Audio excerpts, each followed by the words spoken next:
এই হলো deadline communications private limited. আপনারা দেখছেন এক্সপ্রেস নিউজ, খবর নেয়, খবর দেয়।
নমস্কার, এক্সপ্রেস নিউজে আপনাদের স্বাগত।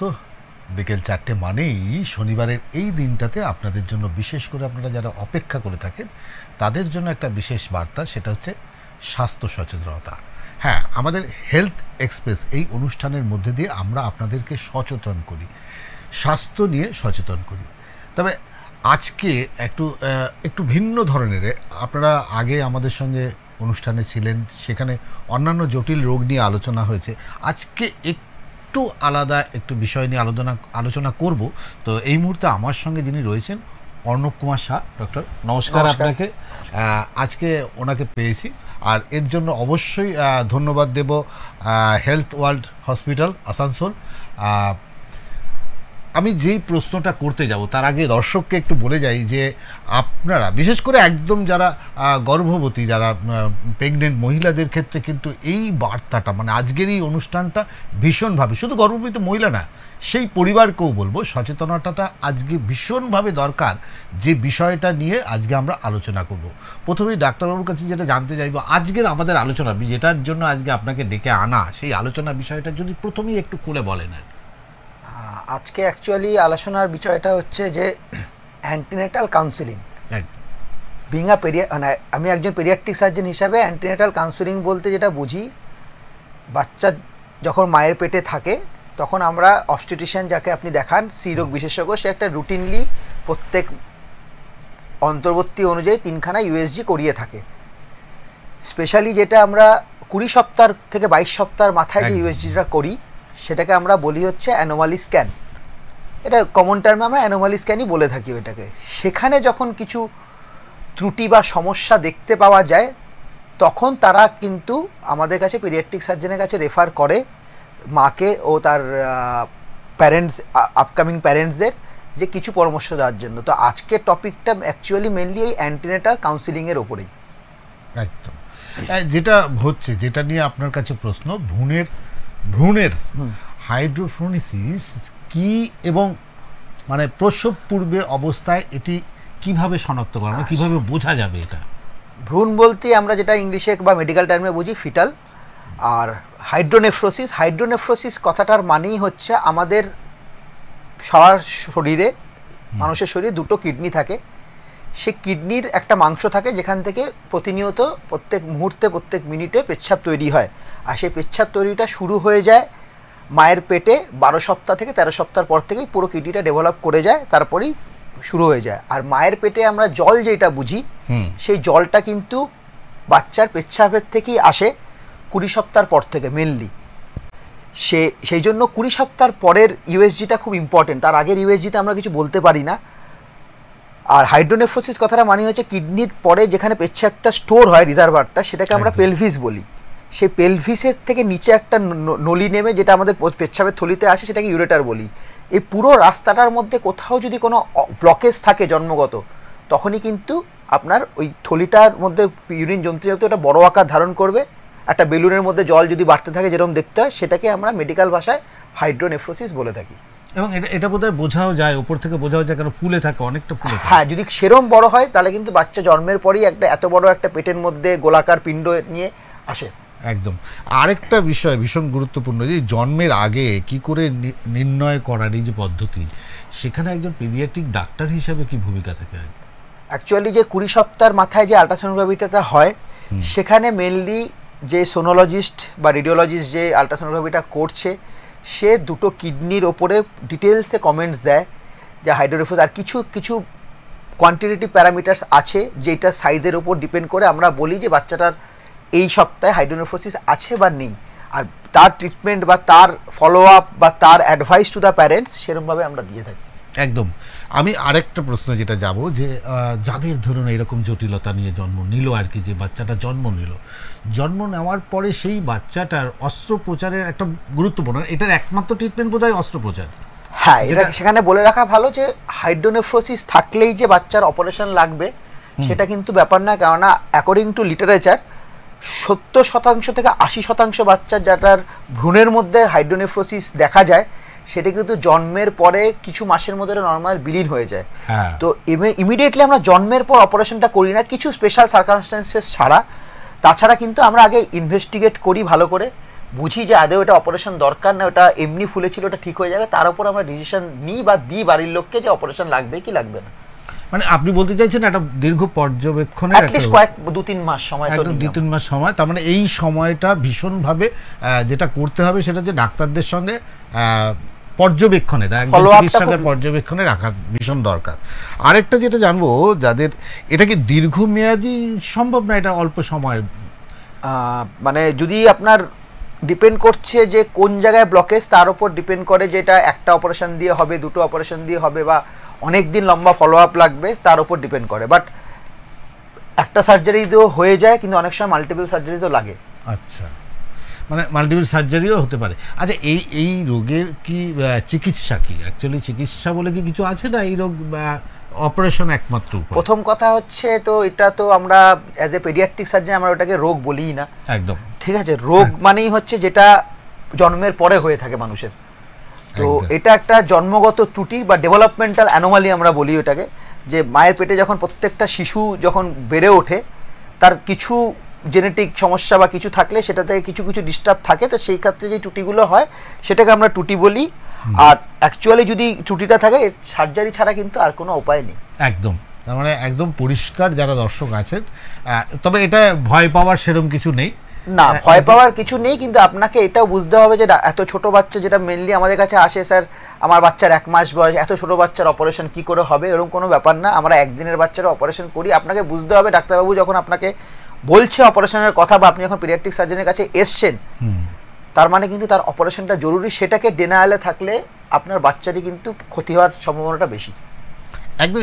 এবার একটু অন্য আপনাদের আরেকটি বিষয়ের মধ্যে দিয়ে যাব, যেটা ডাক্তারবাবুর কাছে আমার জানার ছিল, সেটা যে জন্মগত ডায়াফ্রামেটিক হার্নিয়া কি, প্রসব পূর্ব স্ক্যানে এটি কি শনাক্ত করা যায়? বা একদম, যেরকম হাইড্রোনেফ্রোসিস একটা খুব কমন ত্রুটি যেটা আমরা পেয়ে থাকি অ্যান্টিনেটাল স্ক্যানে, সেরকম কনজেনিটাল ডায়াফ্রামেটিক হার্নিয়া আমি বলতে পারবো যে hydronephrosis congenital diaphragmatic hernia is a much serious matter, যেটার অপারেশন হয়তো আপনাকে ইমিডিয়েটলি 1 সপ্তাহ জন্মের মধ্যেই করতে হয়। অ্যাকচুয়ালি আপনাকে যদি ডায়াফ্রামেটিক হার্নিয়া বোঝাতে হয়, আমাদের বুক আর পেটের মাঝখানে যে পার্টিশন ওয়াল থাকে দুদিকে দুটো, একদম ঠিক আছে, তার বুকের পার্টিশন ওয়ালের ছাদের, যদি এটাকে ছাদ ধরেন, তো ছাদের ওপরে দুদিকে দুখানা লাংস আছে, মাঝখানে হার্ট আছে, আর তার ছাদের নিচে যেটা ঘর, সেই ঘরটাকে যদি আপনি পেট ধরেন, তো পেটের মধ্যে আমাদের সব অর্গ্যান, নাড়ি ভুড়ি সব কিছু আছে। কখনো কখনো আমাদের যেই দুখানা যে ডায়াফ্রাম বললাম, যে মাংসর যে ওয়াল দুদিকে দুটো থাকে, তার মধ্যে জন্মগত এটা ডেভেলপমেন্টের সময় পুরোটা ডেভেলপ না হয় ফুটো থেকে যায়। সেই ফুটোটা থাকার ফলে কি হয়, পেটের নাড়ি ভুড়ি, লিভার সব বুকে উঠে যায়। সেটাকে আমরা কনজেনিটাল ডায়াফ্রামেটিক হার্নিয়া বলে থাকি, মানে যেটাকে বলছে সিডিএইচ, সিডি শর্ট ফর্মটাকে আমরা সিডিএইচ বলছেন। আর এটা শনাক্তকরণের সবচেয়ে গুরুত্বপূর্ণ কি? শনাক্তকরণ হচ্ছে এটাই যে প্রথম যে 20 সপ্তাহের মাথায় অ্যান্টিনেটাল স্ক্যান যদি হয়, বলে রাখা ভালো যে যেটা আপনাকে বললাম, যে 20 সপ্তাহের পরে যে বাচ্চা মায়ের পেটে যে আমরা জল আছে, যেটাকে বলি কম আছে, বেশি আছে, নর্মাল আছে, সেটা কিন্তু মেনলি বাচ্চার পেচ্ছাপ দিয়ে হয়।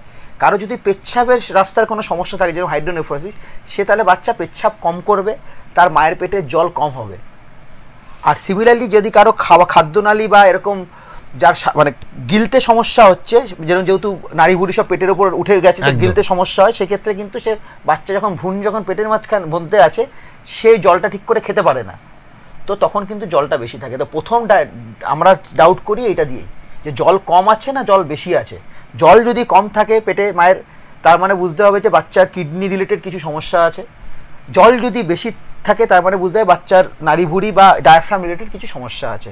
আর এটা প্রথম যেটা দেখা যায় সেটা এই আল্ট্রাসাউন্ড যেটা আমরা বললাম, অ্যানোমালি স্ক্যান, সেটাতে ঠিক জায়গায় আপনারা করাবেন, তাহলে ওটাতে এই সব কিছু ধরা পড়ে, and it is very easy to diagnose. একদম খুব সুন্দর আমরা যাচ্ছি, যেটা যে দর্শকদের বলছি যারা এই অনুষ্ঠান দেখছেন, তারা এই অনুষ্ঠানের মধ্যে দিয়ে আমরা কিন্তু একটা বার্তা আপনাদের দিতে চাইছি। সেই বার্তাটা হচ্ছে আপনারা এই বার্তার মধ্যে দিয়ে সুস্থ থাকার বার্তা, এবং যে আগামী দিনে যে শিশুটি আছে সেই শিশুটি যাতে সুস্থ স্বাভাবিকভাবে আসতে পারে, তার আগে যেটা করতে হয় সেটা হচ্ছে একটা সঠিক ডাক্তারের পরামর্শ নিতে হয়, অর্থাৎ চিকিৎসকের পরামর্শ নেবেন। আর সেটা যদি নিতে হয় এই মুহূর্তে ডাক্তারবাবুকে আপনারা পেয়ে যেতে পারেন, সেটা হচ্ছে আমাদের অতি পরিচিত হেলথ ওয়ার্ড হসপিটাল আসানসোল। এখানে কিন্তু সব রকমের ব্যবস্থা আছে, যদিও ডাক্তারবাবু অ্যাভেলেবেল এখানে। সুতরাং এই ধরনের জটিল রোগের ক্ষেত্রে, আমি জটিল বলছি এই কারণে, কারণ এটা কিন্তু খুব স্বাভাবিক রোগ নয়। আমরা যে শিশুটা ভূমিষ্ঠ হবে, যে শিশুটা আগামী দিনে আসবে, সেই শিশুটা আসার আগে আমরা যখন তার অন্যান্য পরীক্ষাগুলো যখন করছি, তখন কিন্তু আমাদের এই পরীক্ষাটা ভীষণভাবে পর্যবেক্ষণ, আমি পরীক্ষা, কারণ এটা করার জন্য আমার মনে হয় আলট্রাসোনোগ্রাফি এগুলো আমি এই জন্য সবসময় বলে থাকি যে আপনি ডেলিভারি সরকারি হসপিটালে করান, বড় কর্পোরেট হসপিটালে করান, সুটে করান, প্রাইমারি হেলথ সেন্টারে করান, কিন্তু আমরা সবসময় অ্যাডভাইস যেটা থাকি যে আপনার মেন ফোকাস থাকবে 20 সপ্তাহের ওই অ্যানোমালি স্ক্যানটা, সেটা should be from the best possible person and centre. একদম, যেটা আপনার কাছে জানতে চাইবো যে রোগ সিডিএইচ রোগ নির্ণয় করা ভ্রূণের পরিবারের সাথে একটা আলাদা আগে তো ডাক্তারের একটা আলোচনা বা এটা নিয়ে আলোচনার দরকার হয়, সেই ক্ষেত্রে আপনি তাদেরকে কি তো যেই মুহূর্তে আমাদের কাছে কোনো পেশেন্ট বলবো না, গর্ভবতী মা আমাদের কাছে আসে, যেরকম একটা আলট্রাসোনোগ্রাফি রিপোর্ট দিয়ে, স্পেশালি তার অবস্টেট্রিশিয়ান বা গাইনোকোলজিস্টই আমাদের কাছে পাঠায় রিপোর্টটা দেখে যে আপনি পেডিয়াট্রিক সার্জনের পরামর্শ নিন সে কি বলছে। তো সেখানে একটা শেয়ার ডিসিশন মেকিং থাকে। আমরা মেনলি যেটা দেখি যে তখন সেটা বোঝায় যে এটা কিন্তু ডায়াফ্রামটার হয়তো ফুটো আছে, সেটা ঠিক হয়ে যাবে, কিন্তু এই রোগের সবচেয়ে বড় যেটা ভয়ের জিনিস থাকে, তার যেদিকে হার্নিয়াটা আছে, ডান দিক বা বাদিক, বাদিকটা 80%, ডান দিকটা 20% হয়, তো বাদিকটাই বেশি হয়। তো সেই দিকে বাদিকের লাংসটা একদম ডেভেলপ করতে পারে না, কেন বুকের মধ্যে যদি অলরেডি নাড়িভুড়ি বসে থাকে তো লাংসটা বড় হওয়ার জায়গায় পায় না, তার স্পেসটা অন্য কেউ নিয়ে বসে আছে। তো সেক্ষেত্রে বাচ্চার জন্মের পরেই প্রচণ্ড শ্বাসকষ্ট হয়, ইভেন বাচ্চাকে কিন্তু আমাদের জন্মের পরেই ভেন্টিলেটারে দিতে হয়। তো সেই জিনিসগুলো আমাদের, তখন আমরা শুধু আলট্রাসোনোগ্রাফির উপর ডিপেন্ড করি না, সিডিএইচ যদি ডায়াগনোসিস হয় আমরা ডেফিনেটলি দুটো জিনিস আরও করে থাকি বাচ্চার, সেটা হচ্ছে একটা হচ্ছে বাচ্চার ইকোকার্ডিওগ্রাফি হার্টের, কেননা সিডিএইচের সাথে বাচ্চার মেজর হার্টের সমস্যা থাকতে পারে। আর দ্বিতীয় কথা হচ্ছে একটা ফিটাল এমআরআই করে লাংসের অ্যাসেসমেন্টটা আমরা করি যে লাংসটা কতটা ডেভেলপড। ইউএসজিতে আপনাকে শুধু হার্নিয়াটা বলবে আর ওভারঅল বলতে পারে, কিন্তু অত ডিটেলসে আপনাকে বলবে না। তো সেই জন্য যখনই আমরা সিডিএইচ ডায়াগনোসিস করি, আমাদের next line of investigation for further plan of management, কি আমরা বাচ্চাটাকে রাখবো বা will plan for something else বা অ্যাবর্শন, সেটা ডিসিশন নেওয়ার জন্য সবার আগে আমরা যেটা করাই সেটা হচ্ছে একটা ফিটাল ইকোকার্ডিওগ্রাফি, একটা ফিটাল এমআরআই, তার উপর আমরা ডিসিশন নিই। একদম খুব যেটা হচ্ছে, তাহলে আপনারা যারা এই অনুষ্ঠান দেখছেন তাদেরকে এই অনুষ্ঠানের মধ্যে দিয়ে ডাক্তারবাবু যে কথাগুলো বলছে তার গুরুত্ব সহকারে আপনাদের কিন্তু, যারা এই সময় প্রসবের অবস্থায় যারা প্রেগনেন্ট রয়েছেন যে সমস্ত মায়েরা, তাদের কাছে কিন্তু এই অনুষ্ঠানটি অত্যন্ত গুরুত্বপূর্ণ। ডাক্তারবাবু আরেকটা কথা হচ্ছে, আপনি যখন এই কথাগুলো বলছিলেন যে এই যে আলট্রাসোনোগ্রাফি করা, এর তো একটা সময় আছে, মানে এটা প্রাথমিক স্তরে করা যাবে, এটা আপনি বলছিলেন যে দেখুন, একটা হচ্ছে আপনি যখন আপনার প্রথম পিরিয়ডসটা মিস হলো, আপনি ভাবলেন আপনি প্রেগনেন্ট, তো আপনি একটা প্রেগনেন্সি কিট করালেন টেস্ট, তারপর আপনি আপনার গাইনোকোলজিস্টের কাছে গেলেন, সে একটা বেসিক প্রথম একটা আলট্রাসাউন্ড করাবে, সে আপনার প্রমাণ করার জন্য হ্যাঁ আপনার একটা ভ্রূণ তৈরি হচ্ছে আপনার ইউট্রাসের মধ্যে। তারপরে স্ক্যানটাই আপনার হবে ওই 12 সপ্তাহ বা 13 সপ্তাহ পরে, যে বাচ্চাটা কিরকম গ্রোথ হচ্ছে, ঠিকঠাক হচ্ছে কিনা। তো মেন যেটা আমাদের কাছে যেটা আমাদের রোল আসে সেটা হচ্ছে সেকেন্ড ট্রাইমেস্টার, মানে হচ্ছে 13 সপ্তাহ থেকে 28 সপ্তাহের মধ্যে। ইউজুয়ালি আমরা 22 থেকে 20 থেকে 22 সপ্তাহের মধ্যে স্ক্যানটা করে থাকি। কেননা এখনকার দিনে আমরা এই জন্যই বলি যে 20 তার থেকে দেরি করবেন না, কেননা যদি টার্মিনেট করাতে হয় 28 সপ্তাহের বেশি আমরা কিন্তু এখন আর টাইম পাই না অ্যাকর্ডিং টু এমটিপি অ্যাক্ট। তো আমাদের কাছে যেন বাড়ির লোকের কাছে সময়টা থাকে যে ডিসিশনটা নেওয়ার, so that they have that window. Otherwise 28 সপ্তাহ পরে কিন্তু it is not possible to abort, then you have to go to court. Oh my god. Then you have to go to court, you have to take permissions, there are lot of things. মানে একদম দর্শকদের আবার আমি এই কথাটাই বলতে চাই, ডাক্তারবাবু যদি আরেকবার সচেতন করেন, এই বিষয়টা কিন্তু ভীষণ গুরুত্বপূর্ণ। 20 থেকে 22 সপ্তাহের মধ্যে anomaly scan from the best possible radiologist, fetal radiologist, it should be done for any mother who is pregnant. এবার জন্মের পরে এনআইসিইউ যত্ন এবং শ্বাসযন্ত্রের মানে শ্বাসযন্ত্রের যে সহায়তার যে প্রয়োজনীয়তা, এটা নিয়ে যদি আপনি বাবা মাকে কি পরামর্শ দেবেন একজন চিকিৎসক হিসেবে? একদম কনজেনাল ডায়াফ্রাগমেটিক হার্নিয়া আমরা যখনই ডায়াগনোসিস করি আমরা সঙ্গে সঙ্গে বলি যে আপনি কোনো লোকাল হসপিটালে বা আপনার বাড়ির কাছে কোনো স্বাস্থ্যকেন্দ্রে কিন্তু ডেলিভারি করাবেন না, আপনি সেখানে ডেলিভারি করাবেন, গভর্নমেন্ট বা প্রাইভেট সেটা আপনার ডিসিশন, যেখানে আপনার কাছে এনআইসিইউর ব্যাকআপ আছে। কেননা বাচ্চাকে জন্মের পরেই মানে জাস্ট ডেলিভারি হওয়ার পরেই তার শ্বাসকষ্ট শুরুই হবে, তাকে কিন্তু 80% ক্ষেত্রে তাকে ভেন্টিলেটর দিতে হবে। এটাও বলে রাখি, congenital diaphragmatic hernia is a medical emergency, is not a surgical emergency. আগে নিউরোলজিস্ট বাচ্চাকে স্টেবল করবে, সেটা 2 দিন 3 দিন 5 দিনও লেগেছে, আমরা 7 দিন পরেও অপারেশন করেছি, 7 দিন ধরে বাচ্চা ভেন্টিলেটরে ছিল। আগে স্টেবল করেছে তাকে, তার শ্বাসকষ্ট কমেছে, তার পালমোনারি হাইপারটেনশন হয়, আমরা যেরকম যেটা বলি হাইপারটেনশন মানে আমাদের সিস্টেমিক হাইপারটেনশন, যেটা আমরা বলি বিপি হয়ে গেছে, প্রেশার বেড়ে গেছে, সেরকম লাংসের ত্রুটি থাকলে পালমোনারি প্রেশার বেড়ে যায়, সেটাকে পালমোনারি হাইপারটেনশন বলি। সেটাকে যতক্ষণ না কন্ট্রোল করব, ওই পেশেন্টকে ওটিতে নিয়ে যাওয়া মানে দ্যাট ইজ মোর ডেট্রিমেন্টাল, ভালোর থেকে বেশি খারাপ হবে।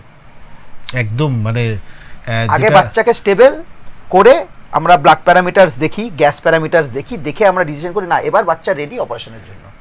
না এখন এইটা তো ডাক্তারবাবু ঠিক যে মানুষ কিন্তু আগামী দিনের যে ভবিষ্যৎ যে আসছে সেই সম্পর্কে অভিভাবকরা যথেষ্ট সচেতন, কিন্তু তাদের জানার কোথায় গেলে যে সঠিক পরিকাঠামো আছে সব, আমি একদম পরিষ্কার বলছি আপনাকে, সব হাসপাতালে সেই পরিকাঠামো নেই।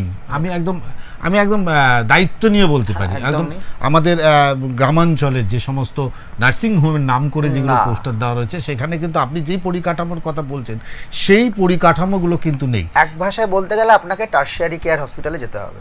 একদম, সেটা হচ্ছে সেই, তাও টারশিয়ারি কেয়ার বলতে পশ্চিমবঙ্গে কলকাতার 2টো মেডিকেল কলেজ আর আপনি যে কোনো বড় টারশিয়ারি কেয়ারে বা কর্পোরেট ইভেন হেলথ ওয়ার্ল্ড হসপিটালেও আপনি আসতে পারেন, আমাদের কাছে উই হ্যাভ এভরিথিং। একদম আসানসোলের হেলথ ওয়ার্ল্ড হসপিটাল অত্যন্ত পরিচিত একটি নাম এই মুহূর্তে, যদি বলেন শিল্পাঞ্চলের পশ্চিম বর্ধমানের একটি পরিচিত নাম, যেখানে বিশ্বাস এবং ভরসা করা যায়। আরেকটা যেটা হচ্ছে আমরা সিডিএইচ নিয়েই বলবো, এই যে যখন পূর্বাভাস খারাপ হয়, কোনো নৈতিক বা মানসিক চ্যালেঞ্জ দেখা যায় প্রসবের সময় পদ্ধতি, হ্যাঁ সেই সময় কি প্রভাব ফেলে? দেখুন, এই যে decision to continue pregnancy or terminate the pregnancy, সেটা আপনাকে আগেই বললাম যে শুধু এমআরআই না, যদি দেখি যে এমআরআই তো লাংস প্রচণ্ড পরিমাণে ডেভেলপ করেনি, তখন বাচ্চার একটা বা হার্টের বিশাল কিছু সমস্যা আছে, আর ক্যারিওটাইপ করে দেখি যে কিছু অ্যাবনর্মালিটি আসছে, তো তখন আমরা ইউজুয়ালি ডিসিশন নিতে বলি যে আপনার we don't promote termination. I am frankly speaking, we don't promote termination. আমরা বলি যে it's a share decision, it's a decision, patient can be correctable but he or she will undergo a lot of surgeries. If you are okay with it financially and emotionally, then go for the pregnancy, because neurodevelopmental সমস্যা এইসব বাচ্চাদের কিছু হয় না। একদম। এবার পরবর্তী কোশ্চেনে একটা যাব, তার আগে দর্শককে আরেকবার বলবো যে এই অনুষ্ঠান যারা দেখছেন তারা বলে দেই, এই অনুষ্ঠানটি আমাদের পুনঃপ্রচারও হয়। হেলথ এক্সপ্রেস মানে হচ্ছে স্বাস্থ্য সচেতনতামূলক একটি অনুষ্ঠান। আবার আজকের এই বিষয় নিয়ে ডাক্তারবাবুর কাছে যখন ফিরে যাব, যে ডাক্তারবাবু একটা কথা হচ্ছে যে আপনি প্রথম যে সমস্যার কথা বলে, মানুষ বোঝার জায়গায় হয়তো কোথাও একটু সমস্যা হতে পারে, যে আরেকবার একটু গুছিয়ে বলবে যে মানুষের এই যে বাচ্চা বুঝবে কি করে তার মধ্যে এই সমস্যাটা আসছে, কখন বুঝতে পারবে? মানে আপনি তো বলছেন আলট্রাসোনোগ্রাফি করার পরে, কিন্তু মানুষ যখন মানে যে অভিভাবক, যে মানে মা, এক্সপেক্টিং মাদার, তিনি কি করে বুঝবেন তার মধ্যে এই সমস্যাটা? তার কাছে তো বোঝার কোনো সমস্যা নেই। আফটার ডেলিভারির পরেই, ওই জন্যই বলছি যে অনেক সময় হয় যে ডিলেড প্রেজেন্টে বাচ্চা জন্মালো, শ্বাসকষ্ট হলো, কিছু বুঝতে পারলো না, বাচ্চার কিছু একটা খারাপ হয়ে গেল, কেননা সে ডায়াগনোসিসটা করারই সুযোগ পায়। এই জন্যই আমরা সবসময় অ্যান্টিনেটাল স্ক্যানের উপর এতটা জোর দিয়ে থাকি যে you are well prepared before the war, যে আপনার কাছে কিছু একটা সমস্যা আসতে চলেছে, আপনি তার জন্য আগে থেকে প্রোটেক্টিভ কি নিয়েছেন এক্স্যাক্টলি। নত কিন্তু আপনারা you will land up in a, আমরা দেখেছি যখন আমরা মেডিকেল কলেজে ছিলাম, বহু দূর থেকে 400 কিলোমিটার 500 কিলোমিটার নর্থ বেঙ্গল থেকে দিল্লিতে যখন ছিলাম, দূর দূর থেকে পেশেন্ট নিয়ে এসে একটাই যে না, মায়ের পেটে যখন ছিল ইউএসজিগুলো ঠিক করে হয়নি। এই মানে আপনি বলছেন ইউএসজিটাও ঠিকঠাক করতে হবে। হ্যাঁ, ভালো জায়গায় করাইনি, কিছু কিছু জায়গায় একদম গ্রামে করাইনি, কিছু কিছু জায়গায় করিয়েছে ওই জাস্ট কোনো রকম করিয়েছে, মানে করালো না করালাম, মানে তখন তারা জন্মের পরে বিপত্তায় পড়ে। এবার নিজের গ্রামের হসপিটালে ডেলিভারি করিয়ে তারপর তো তাকে 500 কিলোমিটার দিল্লির অবধি আসতে হবে। এই আফটার বার্থের পর যদি সমস্যা দেখা দেয় তাহলে আপনাকে ইমিডিয়েটলি ভেন্টিলেটর বা অক্সিজেন, কথা প্রসঙ্গে আসলাম, হ্যাঁ মানে ভেন্টিলেটর বা দেখুন হাইড্রোনেফ্রোসিসটা নিয়ে আমরা অতটা ভাবি না, ওটা আপনি আরামসে নিয়ে এসে আপনি আপনার বাচ্চার কোনো মেজর মানে জীবন ঝুঁকিপূর্ণ সমস্যা হবে না। আমি যদি ফ্র্যাঙ্কলি বলি যে জন্মের পরে যে তার শ্বাসকষ্ট তার জীবন হানি আশঙ্কা হবে, এটা কিন্তু কনজেনিটাল অ্যাফারেন্টাল কারণের ক্ষেত্রে সেটা হবে। তো যদি আপনার কোনো সময় বাচ্চাকে দেখেন যে জন্মের পর শ্বাসকষ্ট, না দেরি করে একটা এক্সরে সব জায়গায় পাওয়া যায়, এক্সরে করলেই ওটা বোঝা যাবে। এক্সরে করলে এটা সমস্যা বোঝা যাবে একদম, জন্মের পর এক্সরেটা করলেই বোঝা যাবে যে সব নাড়িভুড়ি পেটের বুকের উপর চড়ে বসে আছে। সিম্পল একটা এক্সরে, আর কি সেটা সব হসপিটালে থাকে, সব হসপিটাল স্বাস্থ্যকেন্দ্রে সব জায়গায় থাকে। ওই এক্সরেটা করানোর শ্বাসকষ্ট মানে একটা এক্সরে করান, এক্সরেটা করিয়ে ওটাতে দেরি করবেন না, এক্সরেটা করিয়ে যদি দেখেন সঙ্গে সঙ্গে বাচ্চাকে সেখানে নিয়ে যান যেখানে আপনার পেডিয়াট্রিক সার্জারি ফেসিলিটি আছে, এছাড়া কোনো উপায় আপনার কাছে নেই। তার মানে দরকার একজন পেডিয়াট্রিক সার্জন, সার্জন দরকার, surgeon with a proper NICU backup by a good neurologist and paediatrician, কেন it's not a one man job. এটাই আমি বলতে চাইছিলাম, মানে এটা ওয়ান ম্যান জব নয়, তিনজনের উপর নির্ভর করছে, অ্যানাস্থেটিস্ট, নিউরোলজিস্ট, পেডিয়াট্রিক সার্জন। কেন আমি এইটাই, বাচ্চা আসলো হসপিটালে এমার্জেন্সি থেকে ভর্তি হলো, প্রথম কাজ হবে নিউরোলজিস্ট তাকে ভেন্টিলেটর দেওয়া, আমার কোনো রোল নেই তখন। আচ্ছা, আমার রোলটা অপারেশনের বাচ্চা স্টেবল হওয়ার পর, মানে 3-4 দিন পরে। আচ্ছা, ওই জন্য আপনাকে বললাম যে সিডিএইচ ইজ এ মেডিকেল এমার্জেন্সি, এটা আমাদের বইও লেখা আছে, it's not a surgical emergency, it is repair surgically, but surgery is a electric process, it is not emergency. প্রথমে অ্যানাস্থেসিয়ার চ্যালেঞ্জটা হচ্ছে এরকম lung hypoplastic, already lungs develop করেনি, তাকে অ্যানাস্থেসিয়া দেওয়া, ওই জন্য অ্যানাস্থেসিয়ার পার্টটা তাকে ভেন্টিলেটর থেকে বের করা কিছুদিন পর। তো neurologist, anaesthetist and paediatric surgeon, it's need a well equip team with a proper set up, যে আপনার কাছে ভেন্টিলেটার, কেন ছোটো বাচ্চাদের ventilator is different and is a huge cost. If you don't know, I can tell you a good ventilator যেটা ওই 2 কিলোর বাচ্চা 2.5 কিলোর বাচ্চাকে ভেন্টিলেটার দেয়, দ্যাট নর্মাল ভেন্টিলেটারের দাম 15 থেকে 18 লাখ টাকা হয়, একটা নিউনেটাল ভেন্টিলেটারের দাম হাফ সিয়ার 50 লাখ টাকা। SLE 6000 বলে যেটা আমাদের কাছে আছে, that cost 48 lakh something exactly, মানে আপনি ওই টাকায় 2খানা অ্যাডাল্ট ভেন্টিলেটর কিনতে পারবেন। মানে অ্যাডাল্ট ভেন্টিলেটরে আপনি ওই 2 কিলো 2.5 কিলো বাচ্চাকে শ্বাস দিতেই পারবেন না, যেই দেবেন ওর লাংস ফেটে বেরিয়ে যাবে, এত প্রেশার জেনারেট করবে, কেন ওটা অ্যাডাল্টের জন্য তৈরি হয়েছে। ম্যাক্সিমাম ইনফ্যান্ট মানে আপনি 1 বছরের মানে 5-6 কিলো বাচ্চা থেকেও দিতে পারেন, কিন্তু ওই 1.5 কিলো 2 কিলো ওই বাচ্চাকে ভেন্টিলেটরে দেওয়ার জন্য আপনাকে একটু ডেডিকেটেড ইনফ্যান্ট ভেন্টিলেটর লাগে। আপনি ভয়ঙ্কর কথা বলছেন, মানে এটা আপনি যে কথা বলছেন সেটা যদি আফটার বার্থের পরে এই ধরনের ঘটনা ঘটে, তাহলে আমাদের রাজ্যের যে গ্রামাঞ্চল বলবো না, বেশ কিছু শহর, বেশ কিছু নার্সিংহোমে এই পরিকাঠামো নেই। আপনাকে তো বললাম, মানে এটা শুধু আপনি পশ্চিমবঙ্গ বলে না, আমরা তো অনেক জায়গায় ভারতবর্ষে ছিলাম, সব জায়গারই এরকমই অবস্থা। তাহলে আমরা ভরসা কাকে করব? ভরসা হচ্ছে আপনাকে ইমিডিয়েটলি, আপনাকে একটাই বললাম, সময় নষ্ট না করে আপনি যদি গ্রামের থেকে বলেন, আপনি গ্রামে ভেন্টিলেটর সাপোর্টেড অ্যাম্বুলেন্স আপনি পাবেন না, এটা আপনার মিথ, কোনোদিন পাবেন না। আপনি অক্সিজেন দেওয়া যেতে পারে বাচ্চাকে রাস্তায়, আর একটা হাতে স্যালাইন চলতে পারে, এই দুটো জিনিস করিয়ে বাচ্চাকে immediately to the nearest centre where it is available আপনি নিয়ে যান উইদাউট এনি সেকেন্ড থট। তাহলে আমি শিল্পাঞ্চল বলবো, এই আমাদের পূর্ব এবং পশ্চিম বর্ধমানের শিল্পাঞ্চলে তাহলে ভরসার জায়গা একমাত্র বলতে পারছেন health world. Asansol health world একদম, যেখানে অত্যাধিক যন্ত্রপাতি আছে একদম, যেখানে আর আমরা রুটিনলি এরকম একদিনের বাচ্চা, দুদিনের বাচ্চা, বিভিন্ন ধরনের, আপনাকে তো একটা বললাম অনেক রকম সমস্যা থাকে, 3টে ওটি করতে হয়েছে, 4টে ওটি করতে হয়েছে, পায়খানার রাস্তা বন্ধ, খাওয়ার রাস্তা বন্ধ, ইসোফেগাস বন্ধ, 3টেই বন্ধ, ঠিক আছে, স্টমাক বন্ধ, পায়খানার রাস্তা নেই, ইসোফেগাস মানে খাদ্যনালী বন্ধ, ঠিক আছে, 3টেই বন্ধ। তো সেই বাচ্চাকে আমরা ছুটি করলাম 1 সপ্তাহ আগে, 3খানা ওটি হয়েছে তার 7 দিন বয়সের মধ্যে, ঠিক আছে। আচ্ছা, এটা তো আপনার বেবি গেল, আপনি যখন বললেন, আমি মানে এটা এই কারণেই বলছি যে কারণ দর্শক মোটামুটি এই অনুষ্ঠানটার ভাব বুঝতে পারে, যখন আমাদের অনুষ্ঠানের প্রথম দিকে মানুষের একটু সময় নেয় আর কি, আপনি জানেন সোশ্যাল মিডিয়া প্রচণ্ড মানুষ ফাস্ট, তারা শুধু হাতের ক্লিপ ঘোরায়, তো সেই জায়গায় দাঁড়িয়ে যারা প্রসব করেছেন, যে সমস্ত মা যারা প্রসব রয়েছেন, তাদের কাছে কিন্তু একটা বার্তা, যে আপনি যেটা বললেন আপনারটা শুনলাম, আমি চমকে যাচ্ছি, মানে যত এর ভেতরে যাচ্ছি চমকে যাচ্ছি। এবার ধরুন যারা গর্ভাবস্থায় আছে, আবার আমি প্রথম থেকে ফিরে যাচ্ছি, গর্ভাবস্থায় আছে, তারা কি করবে, তারা কিভাবে তাদের একটাই সুস্থ সন্তান প্রসব দেওয়ার জন্য, সুস্থ সন্তান প্রসব দেওয়ার জন্য যেটা আপনাকে বলতে হবে সেটা হচ্ছে প্রেগনেন্সি, যেটা আমরা একদম করে থাকি না, pregnancy at the right age, একদম ঠিক আছে, যেটা আজকালকার দিনে এই কর্পোরেট মানে প্রফেশনাল ওয়ার্ল্ডে সবাই নিজের ক্যারিয়ার বানাতে চায় সব কিছু, but I know it's difficult, আমার পক্ষে বলাটা খুব সোজা, but first pregnancy should be before 28 at least, যেটা আজকালকার দিনে হয় না, ফার্স্ট আর সেকেন্ড কি এখন ম্যাক্সিমাম একটা, ঠিক আছে, that is also coming at the age of 35, 36, 37। তো যত আপনার বয়স বাড়বে, ইভেন আপনার হাজব্যান্ডেরও বয়স বাড়বে, তো কমপ্লিকেশনস উইল কাম। আর দ্বিতীয় কথা যেটা বলার, আর কোস্যাঙ্গুইনাস ম্যারেজেস, মানে কোস্যাঙ্গুইনাস ম্যারেজেস যে জন্য কনজেনিটাল অ্যানোমালিজ এত বেশি হয়, সেটা হচ্ছে মানে নিজের আত্মীয়ের মধ্যে বিয়ে করা।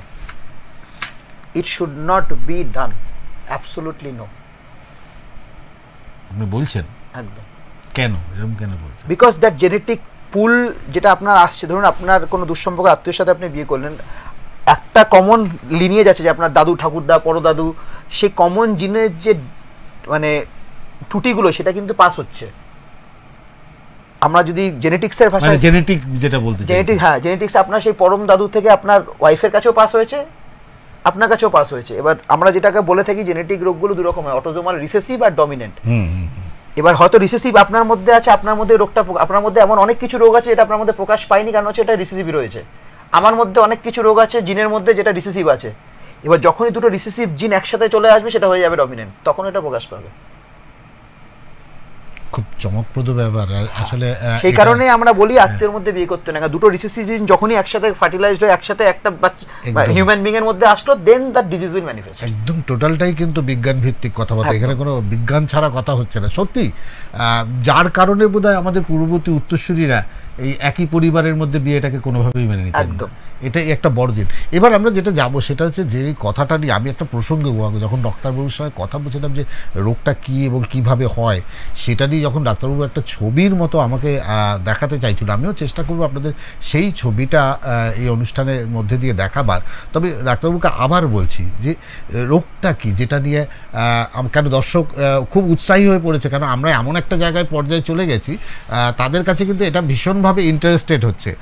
আপনি যখন আমাকে প্রথম বলছিলেন যে হাইড্রোনেফ্রোসিস, এই বিষয়টা যদি একটু আরেকবার, যারা দর্শক আছে আমি জানি এই মুহূর্তে যে দর্শকরা অনুষ্ঠানটা দেখছেন যারা, তাদের কাছে খুব ইম্পর্টেন্ট।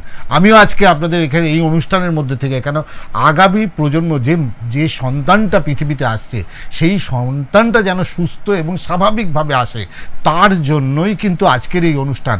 আর সেই জন্যই কিন্তু ডাক্তারবাবুকে আমরা এখানে আজকে আনতে পেরেছি এবং খুব মূল্যবান বিষয় নিয়ে। ডাক্তারবাবু আবার একটু বিষয়টা, কারণ দর্শক মোটামুটি আমাদের অনুষ্ঠানের মধ্যে রয়েছে। হাইড্রোনেফ্রোসিস কথাটা যদি আপনাকে বুঝতে হয়, এটা দুটো শব্দ দিয়ে তৈরি হয়। আমাদের ডাক্তারি শাস্ত্রে ম্যাক্সিমাম শব্দগুলি ল্যাটিন শব্দ থেকে আসে, হাইড্রো আর নেফ্রো। হাইড্রো মানে আপনি বোঝেন জল, hydro electric power everything, hydro মানেই হচ্ছে জল। আর নেফ্রো মানে হচ্ছে কিডনি। আপনারা জানেন যে নেফ্রোলজিস্ট দেখাতে যান যখন কিডনির সমস্যা হয়, ডায়াবেটিক কিডনি যখন সমস্যা, আপনি নেফ্রোলজিস্ট দেখাতে যান। তো নেফ্রো আর হাইড্রো মানে যখন কিডনিতে জল জমছে সেটাকে আমরা বলি হাইড্রোনেফ্রোসিস। এবার কিডনির একটা মাংস থাকে, তার সামনে দুটো বেলুনের মতো জায়গা থাকে যেটাকে রিজার্ভার বলে, সেটাকে বলে পেলভিস। আর তার থেকে আর একটা সরু একটা নল নামে, যেটা দুদিক থেকে নেমে আলটিমেটলি ওটা পেচ্ছাবের থলি বা ব্লাডারে ঢোকে, তারপর ওখানে ইউরিনটা জমা হয়, তারপর আমরা পেচ্ছাবের নালি দিয়ে পেচ্ছাবটা করে দিই, মেল আর ফিমেল ইউরেথ্রা দিয়ে আমরা পেচ্ছাব করি। এটা হচ্ছে টোটাল একটা বেসিক অ্যানাটমি। আপনার যে কিডনি থেকে যেটা বেলুনটা যেটাকে আপনার বললাম যেখানে রিজার্ভার, তার থেকে যখন ইউরেটারটা তৈরি হচ্ছে সেখানটা যদি বন্ধ থাকে একদম, তাহলে কিন্তু আপনার তো কিডনি তো জল বানাচ্ছে, ইউরিন বানাচ্ছে মায়ের পেট থেকে 20 সপ্তাহ পরেই আপনাকে বলেছি যে 20 সপ্তাহ পর থেকেই কিডনি হচ্ছে মেন মায়ের পেটের জলের উৎস। মায়ের পেটের জলের উৎসই হচ্ছে বাচ্চার দুটো কিডনি। আচ্ছা, তার আগে 20 সপ্তাহ আগে হচ্ছে মায়ের প্লাসেন্টা, তারপরেই হচ্ছে মেন জলের উৎসই হচ্ছে বাচ্চা কতটা জল খাচ্ছে। আর সেই মানে বলতে অদ্ভুত লাগে যে নিজের হিসু সে নিজেই খায়। আচ্ছা, হ্যাঁ ঠিক আছে, মানে সেই হিসু করলো মায়ের পেটে, সেই জলটাই সার্কুলেট আর পুরোটাই স্টেরাইল, তো হিসু করলো সেই জলটাও খেলো। হিসুটা ঠিক করে না হলে মায়ের পেটে জল কমে যাবে, জলটা ঠিক করে গিলতে না পারলে মায়ের পেটে জল বেড়ে যাবে।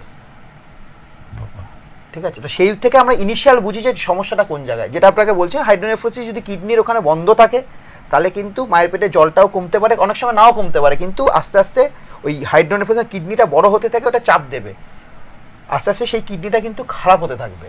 ওই জন্য বাচ্চার জন্মের পরেই যদি আপনার হাইড্রোনেফ্রোসিস কোনো স্ক্যানে থাকে, আপনার রুটিন ফলো আপে প্রত্যেক 2 সপ্তাহ 3 সপ্তাহ যেরকম আপনাকে পেডিয়াট্রিক সার্জন বলবে, কেন আমরা গ্রেড করি যে কাকে 2 সপ্তাহ অন্তর অন্তর ইউএসজি করাবো, কাকে 4 সপ্তাহ অন্তর, কাকে আগে ডেলিভারি করাবো, কাকে না একদম টার্মে নিয়ে গিয়ে 9 মাসে নিয়ে গিয়ে ডেলিভারি করবো, সেগুলো আমাদের মেডিকেল কিছু গাইডলাইন্স আছে তার উপর ডিপেন্ড, কিন্তু আপনাকে ফলো আপে থাকতে হবে।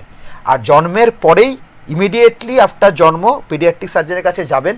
এই জন্য বলা হয় যে যদি ডেলিভারি যেখানে পেডিয়াট্রিক সার্জন আছে সেখানে নাও থাকে, ইমিডিয়েটলি উইদিন ডিসচার্জের পরেই ডাক্তারবাবুর কাছে আপনি পেডিয়াট্রিক সার্জনের কাছে অবশ্যই যাবেন, একদম, যেটা বাধ্য, মানে উইদিন 7 ডেজ। যদি আপনার ডেলিভারি সবকিছু আনকমপ্লিকেটেড থাকে তাহলে আপনাকে 7 দিনের মধ্যে বাড়ি ছেড়ে দেবে, মানে জন্মের পর, মানে 2 দিন 3 দিনের মাথায় ছেড়ে দেবে। আপনি 7 দিনের মধ্যে একদম পেডিয়াট্রিক সার্জনের কাছে যাবেন। আনটিল আনলেস পেডিয়াট্রিক সার্জনকে আপনি যদি দেখেন যখন বাদিকে আমরা কিছু কিছু সময় থাকে যে মায়ের পেটে জল খুব কমে গেছে, দুদিকের কিডনিতেই জল জমতে শুরু করে, দুদিকেই বন্ধ, তাহলে তখন কিন্তু আমরা বলি ইমিডিয়েটলি সেই জায়গায় ডেলিভারি করান যেই জায়গায় পেডিয়াট্রিক সার্জন অ্যাভেলেবেল, কেন আপনাকে তখন আর্জেন্ট ইন্টারভেনশন করতে হবে। আদারওয়াইজ যদি একদিকের কিডনি ফোলা থাকে, দুদিকের না থাকে, তাহলে আপনি একটা মেন প্রথম কাজ হচ্ছে জন্মের 7 দিনের মাথায় একটা আল্ট্রাসোনোগ্রাফি ভালো জায়গা থেকে। ভালো, আপনি আল্ট্রাসোনোগ্রাফিটা করতে বলছেন ভালো জায়গা থেকে, মানে এই কেন যারা এটা রুটিনলি করে থাকে, কেন ultrasonography I should not call ultrasonography রেডিওলজিস্টকে দিয়ে, নট ফ্রম দ্য সোনোলজিস্ট। এই তো রেডিওলজিস্ট দিয়ে। বিষয়টা হচ্ছে যে পাড়ায় পাড়ায় ব্যাঙের ছাতার মতো এরকম বহুত আল্ট্রাসোনোগ্রাফির এরকম চেম্বার রয়েছে, এবং সেইগুলোর উপরই মানুষের বিশ্বাস, সেখানে টাকার একটা অনেক হেরফের, তার রুগীদের ধারণা হচ্ছে ডাক্তারদের বোধহয় এর সঙ্গে একটা কোনো যোগাযোগ আছে, কিন্তু একজন চিকিৎসকের কাছে একটা সঠিক রিপোর্টটা তো খুব গুরুত্বপূর্ণ। মানে এটা আপনি ভেবে দেখুন যে আপনার আপনার বাচ্চার সারা জীবন ডিপেন্ড করবে আপনার ওই 1000-1500 টাকার উপর। না, আমি বলছি যে একটা রিপোর্টের উপর নির্ভর করে একদম একটা পরীক্ষা, কেন ওটা আমাদের চোখ। হ্যাঁ, এটা হচ্ছে আমাদের চোখ, মানে আমাকে যা দেখাচ্ছে রেডিওলজিস্ট, আমি তো পেটের ভিতরে চোখ দেখতে পাচ্ছি না, আমাকে আল্ট্রাসোনোগ্রাফিতে যা বলছে, ও যদি বলে যে হাইড্রোনেফ্রোসিস ঠিক হয়ে গেছে, তার মানে ঠিক হয়ে গেছে, তাহলে আর আমি কিছু করব না। আমার কাছে 5 বছর পর ফিরে এসছে পুরো কিডনি খারাপ নিয়ে, ডাক্তারবাবু আপনারা তো বলেছেন আপনি তো ইউএসজি করিয়ে নিয়ে এসেছিলেন, সেক্ষেত্রে আপনি সাজেস্ট করছেন যে কোথায় করাবেন সেটা আপনার ডিসিশন, আপনি খোঁজ নেবেন, কিন্তু আপনি খোঁজ নিয়ে ভালো জায়গা থেকে প্রপার জায়গা থেকে রেডিওলজিস্টকে দিয়ে আল্ট্রাসোনোগ্রাফিটা করান অবশ্যই। কারণ অত ছোট বাচ্চা আল্ট্রাসোনোগ্রাফি করাটাও একটু ট্রিকি, কারণ বাচ্চা তো আর আপনার মতো শান্ত হয়ে শুয়ে থাকবে না, কাঁদবে, ওর মধ্যে উইন্ডোতে দেখা, নাড়াচড়া করবে, তো ওটার জন্য এক্সপিরিয়েন্সড হ্যান্ডস লাগে যারা রুটিনলি করে থাকে ওগুলো। একটা নর্মাল লোককে আল্ট্রাসোনোগ্রাফি করার, একটা 2 দিনের বাচ্চা বা 3 দিনের বাচ্চার আল্ট্রাসোনোগ্রাফির মধ্যে তার মেশিনের, আপনি যখন ভালো জায়গা থেকে বলছি শুধু ডাক্তার ভালো হবে না, তার মেশিনের কোয়ালিটির উপর ডিপেন্ড করে, সে কত ভালো কত সেনসিটিভ মেশিন ইউজ করছে। একদম তাই। আর মানে এখন ব্যাপারটা মানে নরমাল আগেকার দিনে আমাদের টিভি আর আলট্রা এইচডি টিভি, মানে আপনারা যারা এই অনুষ্ঠান দেখছেন, যাদের এতদিনের ধারণাটা কিন্তু একদম সম্পূর্ণ পাল্টে যাবে। কারণ আমি সত্যি কথা এই অনুষ্ঠানের মধ্যে দিয়ে আমিও খুব গর্বিত, কারণ এই অনুষ্ঠানের মধ্যে দিয়ে আমিও এখান থেকে কিছু শিখছি আপনাদের জন্য, কারণ এই শিক্ষাটা আমাদের উভয়েরই হচ্ছে। এই যে ডাক্তারবাবুরা স্পেসিফিক্যালি লিখে দেয় কোনো একটা নির্দিষ্ট জায়গায় যে যেখানে গিয়ে আপনারা এই পরীক্ষাগুলো করাবেন, তখন আপনাদের মনে হয় এখানে কোনো স্বার্থ জড়িয়ে আছে, কিন্তু না, কোথাও গিয়ে একজন ডাক্তার চান একটা সঠিক রিপোর্ট, যে রিপোর্টের ভিত্তিতে চিকিৎসাটা তিনি আগামী দিন করতে পারে। তারপর এইটা তো হলো আরেকটা পর্যায়ে, যেটা আপনি বলছিলেন জল কমে গেলে আমাদের বুকের দিকে যেটা লাংসেরটাকে ব্লক করে দেয়, যেটা এইটা যদি একটু খুলে একটু বলেন, আগেরটা আমরা শুনেছি। যেটা হয় যে যেটা এই কনজেনিটাল ডায়াফ্রামেটিক হার্নিয়া নিয়ে বললাম, যে লাংসটা যেদিকে হার্নিয়াটা হবে ডান দিক বা বাদিক, বাদিকে 80% ক্ষেত্রে বাদিকে হয়, 20% ক্ষেত্রে ডান দিকে হয়। তো লাংসটা বাদিকেরটা যখনই ওটা ছোট হবে তার দুটো কারণ। আমাদের লাংস যখন নর্মাল বাচ্চা ভ্রূণের ডেভেলপ হয়, মায়ের পেটে জল কম থাকলে সেটা তো ঠিক আছে, ওটাতে কিন্তু লাংস কম ডেভেলপড হয়, ইভেন বেশি থাকলেও কম ডেভেলপড হয়। It should be in optimum level. It is a very intrinsic balance, মানে অনেক কিছুর ব্যালেন্স চলে পেটের মধ্যে, যার উপর প্রত্যেকটা অর্গানস, মানে that's why we always wonder কি if a child is normal, how he is normal. So many minor defects, আপনি বুঝতে পারছেন, একটা জিনের জাস্ট একটা নর্মাল জিন, একটা পয়েন্ট চেঞ্জ হলে সবকিছু চেঞ্জ হয়ে যায়। একদম তাই। তো সেটা একটা নর্মাল বাচ্চা is a very mystery. That's why always tell is a male, boy or girl, doesn't matter whether he is healthy or she is healthy or not, because we see so many things, যে একটা সুস্থ বাচ্চাটাই কাম্য সবার আগে। একদম তাই, যে ছেলে না মেয়ে, প্রিটার্ম টার্ম পরে। কেননা আর দ্বিতীয় কথা যেটাকে আপনাকে বলছে যে কনজেনিটাল ডায়াফ্রামেটিক হার্নিয়া ক্ষেত্রে আপনাকে এটাই বলবো, যদি আপনার কনজেনিটাল ডায়াফ্রামেটিক হার্নিয়া ধরা পড়ে, it should be properly এভালুয়েটেড in a proper centre, যেখানে আপনার ফিটাল ইকো, ফিটাল এমআরআই আছে। এটা কিন্তু মাস্ট, নয়তো কিন্তু কোনো রকম কোনো ডাক্তার জন্মের পর কিন্তু আপনার কাছে কোনো কিছু করার থাকবে না। আমরা আগে প্রগনোসিস করতেই পারিনি, আমরা আপনাকে গার্ডেড প্রগনোসিস দিতেই পারিনি যে আপনার বাচ্চার কতটা সমস্যা, whether he is compatible with life, terminate করে নিলে ভালো হতো আগে। কিন্তু এইটার জন্য কিন্তু আমাদের ওই টেস্টগুলো দরকার, শুধু আল্ট্রাসাউন্ডের বেসিসে আমরা কিন্তু এটা বলতে পারবো না। একদম, মানে যেটা আপনি প্রথমে বলছিলেন, তাহলে এই ধরনের কারণ মেজর ডিলেমায় যেটা বাড়ির লোক চলে আসে, যখনই আমরা বলি যে আপনার বাচ্চার এরকম জন্মগত কিছু ত্রুটি আছে, অপারেশন, ডাক্তারবাবু তাহলে কি আমরা বাচ্চাটাকে রাখবো? That is the first question. আচ্ছা, কারণ এটা হলে তো বোধহয় কেউই চাইবে না তার কোনো বাচ্চা ডিফেক্টিভ আসুক বা খারাপ আসুক। তার বাচ্চার জন্মের পরে যখন আমি জানতে পাচ্ছি আমার বাচ্চার জন্মের পরে এত কিছু সমস্যা আছে হবে, কেউই তো চাইবে না। মানে বোথ ইমোশনাল অ্যান্ড ফাইন্যান্সিয়াল দুটো ক্ষেত্রেই দুটোই important, both emotional and financial. একদম তাই, ঠিক আছে। তো সেক্ষেত্রে যেটাই বলার যে প্রগনোসিস করতে গেলে আপনি ইউএসজিটা ভালো জায়গা থেকে 20 থেকে 22 সপ্তাহের মধ্যে, so that you can get a 1 month period to decide, or we get a 1 month period to decide whether this child can be kept with further tests or whether this child can be aborted. Abortion decision absolutely parents there. We always say it's a guarded prognosis. Guarded prognosis যদি বাংলায় বলতে পারেন যে খুব একটা ভালো কিছু হবে না, that is called guarded prognosis. Then your decision, okay, now we'll go. আমাদের অনেক সময় হয় যে আজকাল যেটা আপনাকে বলছিলাম যে ওল্ড প্যারেন্টস, আইভিএফ বেবি, সেখানে লাখ লাখ টাকা জড়িয়ে থাকে। তো যত আইভিএফ বেবি লাখ লাখ টাকা, তো সেখানে তারা very hesitant. But if you about that baby, that means your 20-25 lakhs rupees is gone, absolutely in drain, মানে no trace of that money. একদম তাই, তাই না? তো সেক্ষেত্রে তারা অনেক অ্যাডামেন্ট হয়ে যায় না, ডাক্তারবাবু তাহলে জন্মের পর কি কি লাগবে। It's savable provided the all parameters are good. Mainly যদি হার্টের সমস্যা বিশেষ কিছু না থাকে, আমি এখনো বলবো যদি হার্টের সমস্যা মেজর কিছু কনজেনিটাল অ্যানোমালি, যেটা আমরা সবচেয়ে বেশি ভয় পাই ডায়াফ্রামেটিক হার্নিয়ার সাথে, হার্টের ফুটো থাকে, যেটা বাংলায় বলি হার্টে ফুটো। কনজেনিটাল হার্ট ডিজিজ যদি মেজর কিছু না থাকে, খুব একটা সমস্যা হয়তো জন্মের পরে একটু স্টর্মি হবে, কোর্সটা বাচ্চা ভেন্টিলেটরে থাকবে, হয়তো আপনাদের কিছু খরচাও হবে, but ultimately child survive and he has a normal life. মানে সেটা স্বাভাবিক। মানে যেটা বলছেন সেটা হচ্ছে, দেখুন, আগামী প্রজন্ম আসার জন্য একটা বাবা মা চায় একটা সুস্থ পরিকাঠামো, যেখানে তার বেবিটা নিশ্চিন্তে চিকিৎসাটা। এখানে বলে রাখা হয়, আপনাকে যেহেতু এত কিছু আমরা বললাম ডিটেলসে, যে আপনি হয়তো কোথাও সোনোলজিস্ট দেখালেন, আপনাকে বললো যে আপনার বাচ্চার কনজেনিটাল ডায়াফ্রামেটিক হার্নিয়া আছে, আপনি কোনো পেডিয়াট্রিক সার্জনের ওপিনিয়নই নিলেন না, সোজা গিয়ে অপারেশন করে দিলেন। এইটা কিন্তু করবেন না। কেননা আমি এটাই বলছি যে সবার কিন্তু খারাপ হয় না। ডায়াফ্রামেটিক হার্নিয়া আছে, তার অপারেশন লাগবে। এখন আমরা দূরবীন দিয়ে করি, 3টে ফুটো করে করি বুকের মধ্যে, পেট কেটেও করতে হয় কখনো কখনো, কিন্তু বুকে ফুটো করে মিনিমাল অ্যাক্সেস যেটা ল্যাপারোস্কোপি বলি, আর বুকের মধ্যে ফুটো করে দূরবীন ঢোকালে মাইক্রো সার্জারি। তো মাইক্রো সার্জারি করে হয়, 3টে ফুটো করে হয়, আপনি কিছু দেখতেও পাবেন না। ঠিক আছে, কিন্তু কথাটা হচ্ছে যে তার আগে সেই ক্লাসিফিকেশনটা করা একদম, আপনার বাচ্চা কি হাই রিস্কে পড়ছে, আর ঠিক আছে ডায়াফ্রামেটিক হার্নিয়া আছে, বাকি সব প্যারামিটারস আর ফাইন, একটা অপারেশন লাগবে, বাকি ইট উইল বি ফাইন। মানে ডায়াফ্রামেটিক হার্নিয়া মানে তাকে অ্যাভয়েড করিয়ে দেবো, এরকম কিন্তু ভাবার কোনো কারণ নেই। আচ্ছা আচ্ছা আচ্ছা আচ্ছা। তাহলে এই যদি এই রকমের জটিলতা খুব মারাত্মক জটিল আকার ধারণ করে কোনো মায়ের ক্ষেত্রে, ধরুন সেটার তো একটা সীমাবদ্ধতা আছে, আপনি যেটা বারবার বলছিলেন, কেন অ্যাবর্শন হচ্ছে একটা জায়গা যেটা traumatic, emotionally traumatic and medico-legal also, it's medico-legal. সেই জায়গা তো একজন চিকিৎসক হিসাবে সেই অভিভাবকদের বোঝানোটা, হ্যাঁ তো বোঝানো তো ওই জন্যই তো ওই জন্য আপনাকে বলা হলো যে উই ক্যান সাজেস্ট যে we can go for termination of the pregnancy, but we never say কি go for termination, we say it's a guarded until unless it's a major. যেরকম কিছু কিছু বাচ্চার মাথায় ডেভেলপ করে না, ফার্স্ট ট্রাইমেস্টার স্ক্যানই বোঝা যায়, তখন ওটাকে টার্মিনেট করতেই হয়। বা হার্ট নেই, একদিকে লাংস নেই, হাত পা নেই, তো দ্যাটস আর অবভিয়াস, যেটাতে আপনার টার্মিনেশন বলতে কোনো কেন, those are non viable fetus, মানে হচ্ছে সে জন্মের পরেই মরে যাবে, মানে ও বা ডেলিভারি হবে হচ্ছে মৃত, ডেড বর্ন, স্টিল বর্ন বলি আমরা ওটাকে, মানে মায়ের পেট থেকেই ডেডই বেরোবে।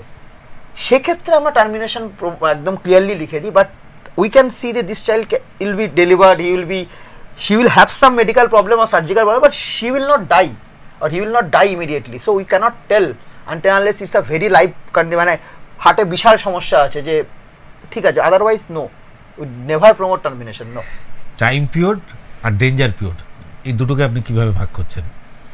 টাইম পিরিয়ড আর ডেঞ্জার পিরিয়ড বলতে হচ্ছে টাইম একটা বেবির যদি এরকম অবস্থা থাকে সেক্ষেত্রে সেই টাইমটা মানে 20 সপ্তাহ একটা বলছেন, তার আগে এটা করা যায় 20 সপ্তাহ থেকে 22 সপ্তাহ আল্ট্রাসোনোগ্রাফিটা। আপনাকে একটাই কথা বলছি বারবার, যে আপনি যদি এই অনুষ্ঠান থেকে একটাই টেক হোম মেসেজ নিয়ে যেতে চান, সেটা হচ্ছে গেট ইউর অ্যানোমালি স্ক্যান, বা 20 থেকে 22 সপ্তাহের মধ্যে, তার বেশি দেরি করবেন না, from the best possible place you can access. যদি সেটা কেউ না ওভারকাম করে যায় সেক্ষেত্রে যদি তাহলে তো জন্মের পরে বা থার্ড ট্রাইমেস্টারে অনেক সময় কি হলো যে না আমরা দু জায়গা থেকে সোনোলজিস্ট করেছি, আমাকে গাইনোকোলজিস্ট বললো আপনি অমুক জায়গা থেকে আর একটা লাস্ট স্ক্যানটা ডেলিভারির আগে, সিজারের আগে ওখান থেকে, ওখানে তখন ধরা পড়লো, কারণ ওটা ভালো জায়গায় গেছে, তখন আমাদের কাছে আর কিছু করার নেই, you have to deliver the baby, you have to deliver the baby, rest then depends on the god and our skills and everything. মানে আজকের আপনারা বুঝতে পারছেন যে সমস্ত মায়েরা, গর্ভবতী মায়েরা আছেন যারা আগামী দিনে তাদের সন্তানকে পৃথিবীর বুকে আলো দেখাবেন, তাদের বাবা মার, মানে আমি উভয়কেই বলছি, শুধু মা নয়, বাবা এবং মা উভয়ের একটা দায়িত্ব থেকে যাচ্ছে যে যাকে আনছেন তাকে সুস্থভাবে আনতে গেলে একজন শিশু রোগ বিশেষজ্ঞ অবশ্যই থাকবে, তবে একজন পেডিয়াট্রিক ডাক্তার, যেটা আমরা একদম যেটা আমরা জানি যে একটা গাইনো ডাক্তার হলেই বোধহয় সবকিছু হয়ে যায়, সিজার করে দিল, আফটার সিজার বেবি আমরা বাড়ি নিয়ে চলে আসলাম। এক্স্যাক্টলি, ইভেন আমরা দেখেছি বাচ্চা লোকাল নার্সিং হোমে ডেলিভার হয়েছে, পেডিয়াট্রিশিয়ান কে অ্যাটেন্ড করেছে বা না করেছে আমি জানি না, because they charge a little bit of money to attend a delivery, সেই টাকাটাও বাঁচানোর জন্য ডেলিভারি হয়েছে, গাইনোকোলজি ডেলিভারি করে অবভিয়াসলি চলে গেছে, বাচ্চার পায়খানার রাস্তা নেই, কেউ দেখে অবধি নেই, 3 দিনের মাথায় পেট এরকম ফুলিয়ে নিয়ে এসেছে। তো ওই জন্যই একটা ট্রেন পেডিয়াট্রিশিয়ানের থাকার খুব ইম্পর্টেন্ট, এই কারণেই এটা আমাদের একদম ডিকটাম যে একটা বাচ্চা যখনই ডেলিভারি হলো, যখনই মায়ের পেট থেকে বেরিয়ে পেডিয়াট্রিশিয়ানের হাতে দিল, পোছাটুচি করার পর তারা পায়খানার রাস্তাটা আর মুখের মধ্যে দিয়ে একটা টিউব দেখে দুটোর পেটেন্সি আছে কিনা ওটা দেখে নেয় দুধ খাওয়ানোর আগে, একদম খুব মানে দুটো মানে মুখ দিয়ে একটা ফিডিং টিউব ঢুকিয়ে দেখে নেয় যে আপনার ইসোফেগাসে কোনো ব্লক নেই, পায়খানার রাস্তাটা একবার দেখে নেয় যে পায়খানার রাস্তাটা আছে বা নেই, যদি থাকে ওর মধ্যে একটা ফিডিং টিউব ঢুকিয়ে দেখে নেয় যে ওটার মধ্যে তো কোনো ব্লক নেই, ওপরে কোনো ব্লক নেই, নিচে কোনো ব্লক নেই, that's a dictum, then you start feed মানে ব্রেস্ট মিল্ক আপনার বেবির পরে, তারপরে বেবি এটা আপনারা হয়তো জানেন না, কেন এটা ডিকটাম, এটা ওটিতে হয়েই আসে, এটা হয়েই আসে, ভালো জায়গায় ওটা ওটিতে পেডিয়াট্রিশিয়ান করেই তারপর ওয়ার্ডে নিয়ে আসবে বা এনআইসিইউতে আপনার কাছে দেবে বাচ্চাকে। একদম ভীষণ, আজকের এই অনুষ্ঠানটা সত্যি কথা বলছি ভীষণ গুরুত্বপূর্ণ ছিল। আমি আপনাদের এই অনুষ্ঠানের মধ্যে দিয়ে যে বার্তাটা পৌঁছালো সেটা হচ্ছে, আমরা অনুষ্ঠান করি, স্বাস্থ্যসম্মত অনুষ্ঠান করি, আমরা এর আগে বিভিন্ন বিষয় নিয়ে প্রোগ্রাম করেছি, কিন্তু এই আজকের যে আলোচনার বিষয় ছিল, এই আলোচনার বিষয়ের গুরুত্বটা এতটাই বেশি ছিল, আপনাদের পরিষ্কার এই কারণেই বলছি, কারণ আমরা কিন্তু খুব ভাবিত, কারণ আমরা দেখেছি আমাদের পরিবেশের আশেপাশে, আমাদের সোসাইটির আশেপাশে এই ধরনের বাচ্চা কিন্তু যখন ভূমিষ্ঠ হয় তখন তো এই বাবা মার আর্তনাদ দেখেছি, এক হাসপাতাল থেকে আরেক হাসপাতাল, আমি এরকম দেখেছি, কিন্তু উপায় নেই। কিন্তু তার আগে সচেতন হওয়ার কিন্তু জায়গা রয়েছে, কারণ সচেতন হওয়ার জায়গা রয়েছে বলতে একজন আমি বলবো প্রকৃত মানে ঠিকঠাক পেডিয়াট্রিক ডাক্তারের কাছে আপনাদের যেতে হবে। একদম ভুল করবেন না, শুধু গায়নো ডাক্তার বা চাইল্ড স্পেশাল ডাক্তারের উপর নির্ভর করে থাকলে চলবে না। পেডিয়াট্রিক একটি ডাক্তারের যে প্রয়োজন আছে এটা হয়তো অনেকেই আমার মনে হয় জানতে পারেননি, বা আজকের এই অনুষ্ঠানের মধ্যে দিয়ে আপনারা হয়তো তার গুরুত্ব অনুভব করছেন। তবে আমি একদম আমাদের অনুষ্ঠান তো একদম শেষের পর্বে, সেই জায়গায় দাঁড়িয়ে আজকের অনুষ্ঠানের সারমর্ম যেটা বলবো, এই অনুষ্ঠানের মধ্যে দিয়ে যদিও আজকের এই অনুষ্ঠানের যাদের হাত ধরে এই অনুষ্ঠানের সফলতা আসছে, হেলথ ওয়ার্ল্ড হসপিটাল আমাদের আসানসোলের, আর আপনারা দেখছেন এই মুহূর্তে হেলথ এক্সপ্রেস। ডাক্তারবাবু, একদম আমাদের অনুষ্ঠান একদম শেষের দিকে একজন পেডিয়াট্রিক ডাক্তার হিসাবে, চিকিৎসক হিসাবে কি বার্তা আপনি দেবেন, যেই বার্তাটা ভীষণভাবে আগামী প্রজন্মের কাজে লাগবে? যদি আমার এই টপিক নিয়ে বলে থাকি তাহলে পেডিয়াট্রিক সার্জন ব্যাপারটা ইউজুয়ালি আপনারা পরিচিত পাবেন না, কেননা আমাদের সেরকমভাবে কোনো চেম্বার বা এরকম কিছু হয় না, কেন আমাদের কাছে রেফারেলটাই আসে। কেননা হচ্ছে প্রথমে আপনারা এখনও বাচ্চারা ডাক্তার বলতে যা বোঝে যে বাচ্চারা যারা ওষুধ দেয় তারাই বাচ্চাদের ডাক্তার, তো তার থেকে আমরা পেশেন্টকে পাই। কিছু কিছু সময় অ্যান্টিনেটাল স্ক্যান হচ্ছে এমন একটা জায়গা যেখানে গাইনোকোলজিস্ট আমাদের কাছে পাঠায়, তো আমরা পেশেন্ট পাই দু জায়গা থেকে। একটা মায়ের পেটে থাকাকালীন যখন সেটা গাইনোকোলজিস্ট পাঠায় আপনার, আর একটা আপনার পেডিয়াট্রিশিয়ান যখন কিছু সমস্যা বোঝে জন্মের পর তখন আমাদের কাছে পাঠায়। কিন্তু হ্যাঁ, যে আপনাকে বার্তা আপনাকে দিতে হয়, আপনার বাচ্চার যদি কোনো পেডিয়াট্রিশিয়ান আপনাকে বলছে যে আপনি পেডিয়াট্রিক সার্জনের সাথে দেখা করুন বা কনসালটেশন নিন, আপনি সেটা নিন। আর যখন আপনাকে পেডিয়াট্রিক সার্জনের কাছে যাচ্ছে, এই প্রশ্নটা আমাদের কাছে প্রচুর হয়। প্রথম প্রশ্ন, স্যার ডাক্তারবাবু ওষুধ দিয়ে কি ঠিক হবে না? ওষুধ দিয়ে ঠিক হলে কিন্তু পেডিয়াট্রিক সার্জনের কোনো জায়গা আমাদের সমাজে কিন্তু থাকতো না। তো যেটা আছে সেটাকে অ্যাকসেপ্ট করুন। চিকিৎসা অনেক উন্নত হয়ে গেছে, আমাদের আসানসোলে তো ডেফিনেটলি উন্নত হয়ে গেছে। এখন আর সেরকম ব্যাপার নেই যে এত বড় বা ছোটো বাচ্চার, আমরা একদিনের বাচ্চারও অপারেশন করি, একটা না দুটো তিনটে অনেক কিছু। তারা বাচ্চারা ভালো হয়ে বাড়িও গেছে তার মায়ের কাছে, তারা বড় হয়ে গেছে, তাদের অন্নপ্রাশন খেতে গেছি আমরা, ঠিক আছে। রিসেন্টলি আমি আসানসোলে অন্নপ্রাশন খেতে গেছি, সে 1-1.5 মাস আমাদের কাছে জন্মের পর ছিল, তারও অ্যান্টিনেটালি ডায়াগনোসিস হয়েছিল কলকাতায়। তো বাবা মা young parents, mother goat very emotional, তো ওখানে বলেছিল টার্মিনেট করে দিতে, তো ওরা টার্মিনেট করেনি। They are from good well to do family, টাটাতে চাকরি করে তার বাবা। তো সে ডেলিভার্ড করায় আসানসোলে আমাদের হেলথ ওয়ার্ল্ডে। সে বাচ্চা আমাদের কাছে 1.5 মাসের মধ্যে 2টো ওটি হয়েছে, সে এখন বড় হয়ে গেছে। আমি আপনাকে বলছি এটা এখন সে অলমোস্ট আইআর নাও। তাদের অন্নপ্রাশন আমরা খেয়ে এসেছি, তার এখনও ছবি দেখি আমরা, ছবি গেছে মানে দীঘা ঘুরতে গেছে, দার্জিলিং ঘুরতে গেছে, বা আমার সাথে পুজোর সময় ঠাকুর দেখছে। এটা একজন চিকিৎসকের কাছে একটা বড় একটা তৃপ্তির জায়গা এটা, কারণ যখন একটা অ্যাচিভমেন্ট, একটা এইরকম একটা বাচ্চাকে মানে someone is not destined to live, you have made him to live. Exactly. শুধু মানে চিকিৎসা ব্যাপারটা কিন্তু আপনারা যেটা ভাবেন সেটা নয়। চিকিৎসা তৃপ্তি দেয়, মানসিক তৃপ্তি দেয়, যখন একটা অসুস্থ মানুষকে সুস্থ করা যায় এবং পরিবারের মুখে হাসি ফুটিয়ে দেয়, এবং সেই মায়ের মুখে, মায়ের কোলে ফিরিয়ে দেওয়াটা একটা বিরাট আনন্দ, বিরাট তৃপ্তি, এবং সেটা একটা প্রশান্তি বলা যায়। তবে আজকের এই অনুষ্ঠানের মধ্যে দিয়ে অনেকগুলো গুরুত্বপূর্ণ প্রশ্ন আপনাদের মনে উঁকি মারছে অবশ্যই। আর যারা এই অনুষ্ঠান দেখছেন, এই অনুষ্ঠানের পাশাপাশি বলে দিই আমাদের নিজস্ব ওয়েবসাইট আছে এবং নিজস্ব আমাদের ইউটিউব লিঙ্ক আছে, সেখানে গিয়েও আপনারা এই অনুষ্ঠান দেখতে পারেন, এবং আপনারা সেখানে আপনাদের মন্তব্য, যদি কোনো মায়ের মধ্যে কোনো শঙ্কা বা প্রশ্ন থাকে, বা পরিবারের মধ্যে বাবা মায়ের মধ্যে কোনো প্রশ্ন থাকে, তাকে কিন্তু আপনারা সেখানে গিয়ে আপনারা আপনাদের কমেন্ট করতে পারেন। আর আপনাদের চিকিৎসা পরিকাঠামো দেওয়ার জন্য নির্ভরযোগ্য যদি প্রতিষ্ঠান বলি, বাংলায় বলছি, আমি একদম পরিষ্কার এই বাংলায় বলছি, সেটা আসানসোলের হেলথ ওয়ার্ল্ড হসপিটাল। একদম সম্পূর্ণ পরিকাঠামো নিয়ে, এটা কোনো আমরা বিজ্ঞাপনের রংচং দিয়ে বলছি না, কারণ এখানে যারা চিকিৎসা করান, মানে চিকিৎসা যারা করান তাদের আত্মতৃপ্তির জায়গা, এখানে যারা চিকিৎসক হিসাবে আছেন তারাও কিন্তু গর্বিত বোধ করেন যে এইরকম একটা পরিকাঠামো। সবচেয়ে বড়, একজন চিকিৎসক একটা ভালো পরিকাঠামো পেলে তার চিকিৎসা করতেও ভালো লাগে। আজকের একদম অনুষ্ঠানের শেষ লগ্নে ডাক্তারবাবুকে আমি অসংখ্য ধন্যবাদ দেব, অসংখ্য ধন্যবাদ। আজকে খুব গুরুত্বপূর্ণ আলোচনা আপনার মধ্যে থেকে উঠে এসছে। নমস্কার ডাক্তারবাবু, অনুষ্ঠান শেষ করছি।